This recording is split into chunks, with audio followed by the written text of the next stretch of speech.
اب یہ بتائیے جو بچیوں کو جائیداد میں حصہ نہیں دیتے ان کو کیا میسج دیں گے؟ کیوں بچیاں ہماری اگر جائیداد حصہ مانگتی ہیں یا ان کا خامن کہتا ہے حصہ لو تو وہ بڑا برا سلوک ہوتا ہے، بہن سے لوگ ملنا چھوڑ دیتے ہیں۔ پہلی بات ہے جائیداد میں حصہ دیا کس نے؟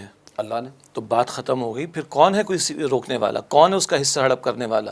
کون ہے اس کا حصہ دبانے والا؟ اور بڑی اچھی بات ہے آپ نے نکاح کے بعد یہ سوال کیا۔ لوگوں کا خیال ہے کہ بیٹی کی شادی پہ اس کو ہم خرچہ کر دیتے ہیں تو ہم نے جہیز دے دیا، یہ سب کچھ دے دیا۔ بھائیوں کا خیال ہے کہ ابا نے اتنا خرچہ بہن پہ کر دیا تو بہن کا جائیداد میں کوئی حصہ نہیں ہے۔ وہ بھائی جہیز کا جو تصور ہمارا ہے اور یہ جو خرچوں کا تصور ہمارا ہے، دین کی کہیں اس بارے میں تعلیم نہیں۔ حضور کی تو حدیث ہے صلی اللہ علیہ وسلم، سب سے زیادہ برکت اس نکاح میں ہوگی جس میں خرچہ کم ہوگا۔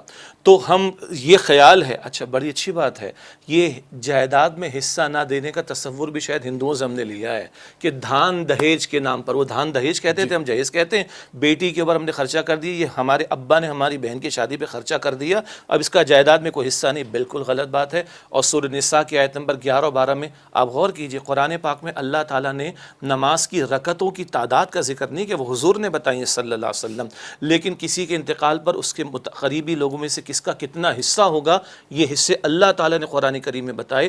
باپ کی تدفین کے بعد جو سب سے پہلا کام ہے جائیداد کی تقسیم ہے۔ بالکل بالکل ہونا چاہیے۔ اور سورہ نساء کی آیت نمبر 11 12 مطالعہ کر لیں ناظرین، اس میں حصے بتائے گئے، اور آیت نمبر 13 اور 14 میں کیا ہے؟ جو اللہ اور اللہ کے رسول کی اطاعت کرے اس کے لیے جنت، اور جو اللہ اور اللہ کے رسول کی نافرمانی کرے اس کے لیے جہنم کا معاملہ۔ تو یہ ظلم ہے جو ہمارے بیٹیوں کے ساتھ کیا جاتا ہے، بہنوں کے ساتھ کیا جاتا ہے۔